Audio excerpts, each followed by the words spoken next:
क्योंकि अभी wife second time pregnant है, तो 6 मंथ है, तो डॉक्टर अपने प्लान्स बताते हैं कि भाई हमारे पास ये टाइप के प्लान है। तो अभी प्लान उन्होंने ये बताया कि मुहूर्त सिजेरियन, ये बाकायदा एक प्लान है जिसका नाम है मुहूर्त सिजेरियन। अच्छा। आपका सिजेरियन जैसे 3 लाख का होता है, तो मुहूर्त सिजेरियन 5.5 से 6 लाख का होता है। अच्छा। तो उसमें ये होता है कि सारी टीम, सारे डॉक्टर्स, आपने जिस अपने टाइम बता दिया कि भैया हमको मुकेश अंबानी ये टाइम पैदा करना है, तो उस समय पर डॉक्टर की टीम उस मिनट, उस सेकंड, उस दिन, उस आर वो कर देंगे। क्योंकि गुरुदेव भी ठीक है, मतलब ठीक। मुकेश अंबानी के लिए सिजेरियन टाइम नहीं लिया गया था, है ना, वो बिना सिजेरियन टाइम के हुआ है। जब वो पुष्पन संस्कार हुआ उसी समय वो जो गण था उसका आह्वान किया गया था कि विष्णुपाद है कि रुद्रपाद है, कौन से गण को आपने आह्वान करना है, वो पुष्पन संस्कार के समय होता है, या इन बिटवीन जो अभी 2 महीने से 7-8 महीने तक सारा चलता है, उसमें जो आपके मन में विचार है उसी चीज़ों में प्रतिफलन आता है। क्योंकि वो जो मुहूर्त हमने क्रिएट किया, वो मुहूर्त नेचुरल मुहूर्त तो रहा ही नहीं, वो तो आपने मैकेनिज्म किया है। हम इसको प्रिस्क्राइब नहीं करते, इसको मना ही करते, क्योंकि अगर हर चीज़ में आपकी मर्जी चलेगी तो फिर तो पूरे जीवन की में आप अपनी मर्जी लगा लो ना, फिर तो आप ही करोगे सब कुछ, परमात्मा तो कोई रहा ही नहीं ना। तो ये हम ओवरलैप्स करने की स्थिति है, ये हम कम समझ में या ग्रीडीनेस में लोगों को मार्केटिंग स्ट्रेटजी है। आप थोड़ा वैसे देख लें, कोई दिन ऐसे पढ़ रहे हैं, कुछ है, एक आध दिन आगे पीछे देख करके उतना तक तो ठीक है, लेकिन बिल्कुल आप पर्टिकुलर उस टाइम पर ये सब करेंगे तो वो फिर ठीक नहीं रहता। उसमें तो ऐसे भी लोग हैं, जो अहिरावण था, उसने जब काली की साधना की, उन्होंने कहा क्या मांगो क्या मांगो, उसने कहा मैं अमृत तो मांगता हूँ। तो उसने कहा तो असंभव है, जो मनुष्य योनि में आया है उसे मरना ही होगा, ये तो नहीं हो सकता, लेकिन मैं तुम्हें 5 प्रकार के दिए बताती हूँ, अगर वो जलते रहे तो जब तक वो जलते रहेंगे तुम जिंदा रहोगे। तो ये जो वो फिर रावण ने जलाए अपने गर्भगृह में, और वो ऐसा रहा। फिर जिस दिन वो दिए बुझे तब रावण की मृत्यु हुई। वो हनुमान जी ने, पंचमुखी हनुमान, वहीं से उनका एक विधान आता है, उन्होंने एक साथ 5 मुख प्रकट किए, क्योंकि अगर एक दिया पहले बुझता तो माना नहीं जाता, वो 5 एक साथ बुझने चाहिए थे। तो जो उन्होंने एक साथ फूंक मारी, 5 दिए बुझ गए, ये हनुमान जी लंका में जाने के बाद। तो तब रावण डरा कि वो रावण मारा गया। आज वो उन्होंने अपने गर्भगृह में बहुत सुरक्षित जगह पर रखा था। तो हम कितना भी विधान कर लें, नेचर और नियति से आगे हमें नहीं जाना चाहिए। हम वैसे बाकी चीज़ों का ख्याल करें, जीवन जन्म लेने के बाद बच्चे के बाकी पुण्य हैं, दान है और है, उन चीज़ों पर ख्याल फोकस करें। और उससे पहले उस बच्चे की जो परवरिश हो रही है गर्भ में भी, उसमें माता का क्या चित्त है, क्या स्वाध्याय है, क्या वो सुनती हैं, क्या पढ़ती हैं, क्या खाती हैं, क्या करती हैं, ये सब ज़्यादा मैटर करता है। और वो ऐसे करेंगे तो अच्छा है। ये मुहूर्त सिजेरियन टाइप की चीज़ें ये बहुत बेहतर नहीं है, इसमें आगे चलकर दिक्कत आती है। चल बहुत रही है। हाँ नहीं, चल तो वो आदमी, अब कुछ तो मार्केटिंग फंडा चाहिए ना, इनके पास पैसा है, उन्हें लगता है कि हम इसमें कर, ऐसे नहीं हो सकता। अच्छा ये बताइए, अब ये तो डेट ऑफ डिलीवरी है, ये तो आज की टाइम में पार्सल आपको प्राप्त हुआ, लेकिन ये तो फिर मुहूर्त तो वो देखना चाहिए था जिस दिन कंसीव कर रही थी माता, जब मदर जब एक्चुअली जन्म तो उस दिन हुआ। मैं तो वही था। अब देखिए गर्भ में बच्चा मरा हुआ तो है नहीं कि धरती पे आके जिंदा हो जाएगा, वो तो जीवित ही है, वो तो 9 महीने माता के गर्भ में जिंदा ही है। जब वो जीवित ही है तो वो तो जन्म तो ले चुका। 7 महीने के बाद कभी भी बच्चे को आप डिलीवर कर सकते हैं, 6.5 महीने के बाद कभी भी डिलीवर कर सकते हैं, बच्चा जीवित रहेगा, ठीक रहेगा। कुछ कम ज़्यादा चीज़ें उसके जीवन भर चलेंगी, क्योंकि उसकी उतनी ग्रोथ 2-2.5 महीने कम रह गई, लेकिन वो यानी कि 7 महीने बाद ही बच्चे को धरती पर लाया जा सकता है, लेकिन प्रकृति उसे 9 महीने बाद बाहर भेजती है धरती पर।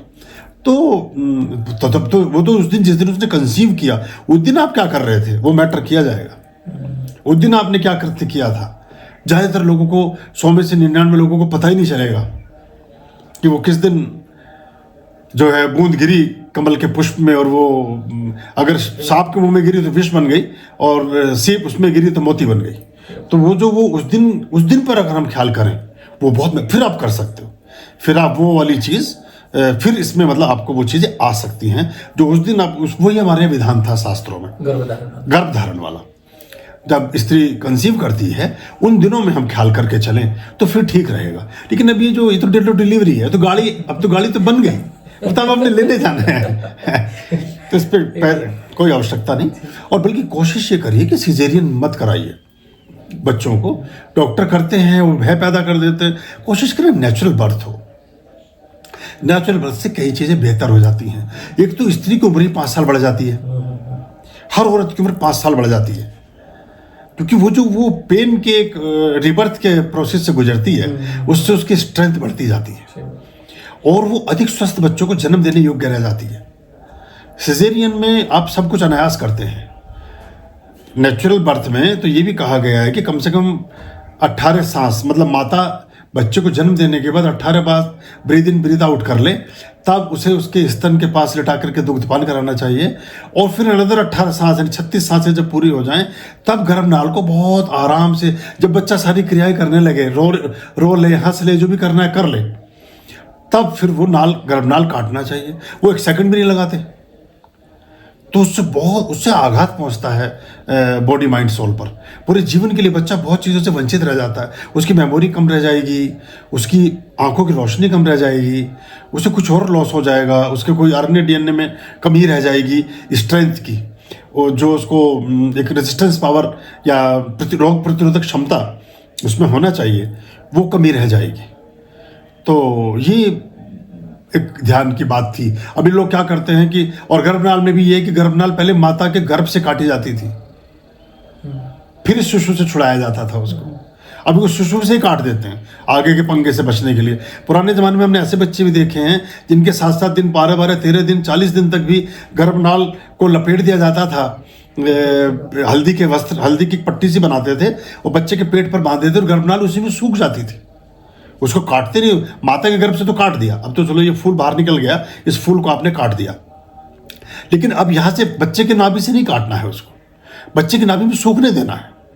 तो 100 वर्ष उम्र होती थी उन बच्चों की, क्योंकि नेचुरली फिर वो नाभि छोड़ देगी उसको, एक समय के बाद वो सूख जाएगी, तो 4-10 दिन में, 15 दिन में, जो भी 8 दिन में, फिर वो अलग अलग हट जाएगा, वो डंठल की तरह, जैसे कमल के पुष्प की डंठल अलग हो जाती है, पुष्प अलग रह गया, डंठल अलग रही। लेकिन डॉक्टर फटाफट काट के अपना काम ऑपरेशन करके कर, तो ये बहुत उचित नहीं है बच्चों को। नॉर्मल डिलीवरी होने ही नहीं दे। हाँ, तो वो उनका जनता चलेगा कैसे? क्योंकि नॉर्मल डिलीवरी आप 5.5 लाख 6 लाख कितना बता रहे हैं, और 5,000 का खर्चा भी नहीं है नॉर्मल डिलीवरी में, और ये 100 गुना है।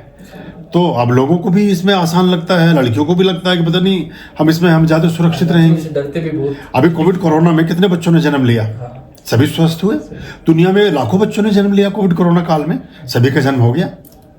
उस समय तो सारे हॉस्पिटल बंद थे और सब जगह बंद था।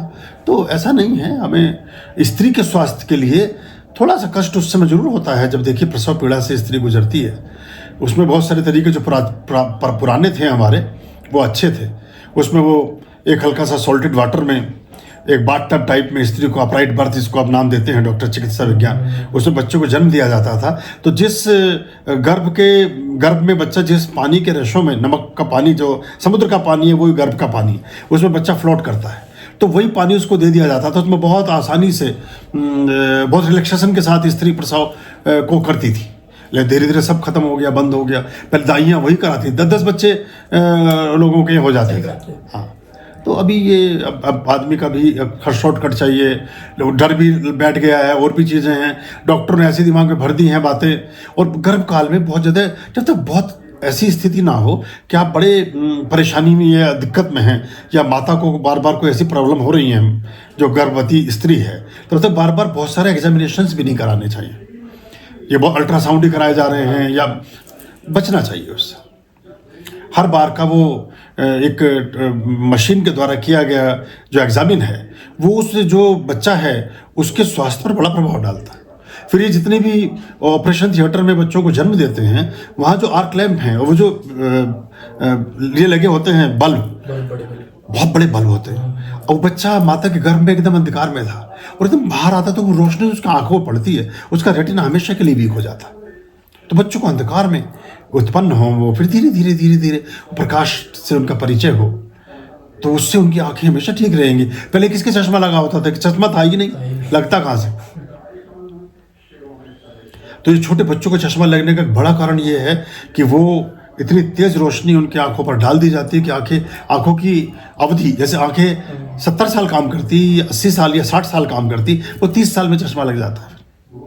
एक एज के बाद ठीक है, लेकिन उससे पहले तो चश्मा, छोटे बच्चे स्कूलों में बच्चों के चश्मा आप देखेंगे, तो ये मैं उसका परामर्श नहीं दूंगा, क्योंकि वक्त को नहीं जीत सकते।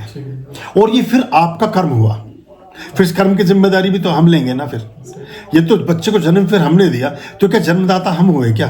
फिर जन्मदाता हमें तो पूरा जीवन ही डिसाइड कर देते हैं ना अपन उसका। फिर तो नेचर में ज़्यादा छेड़खानी ठीक नहीं, उसको अपनी गति में चलते देना चाहिए। बाकी चीज़ों पर हम ध्यान दें। फिर उसके बाद के जो रिचुअल्स हैं, जो हमारे संस्कार हैं, उन सब पर ध्यान देना चाहिए।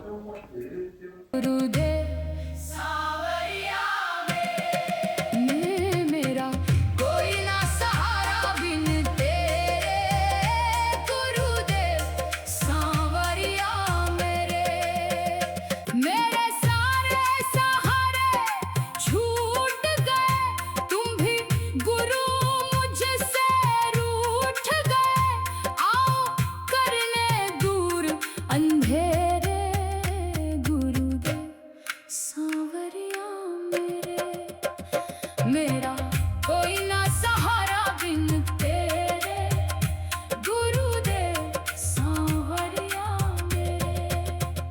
मेरा कोई ना सहारा बिन तेरे, गुरुदेव सांवरिया मेरे। मेरा कोई ना सहारा बिन तेरे, गुरुदेव सांवरिया मेरे। मेरा कोई ना सहारा बिन तेरे, गुरुदेव सांवरिया मेरे।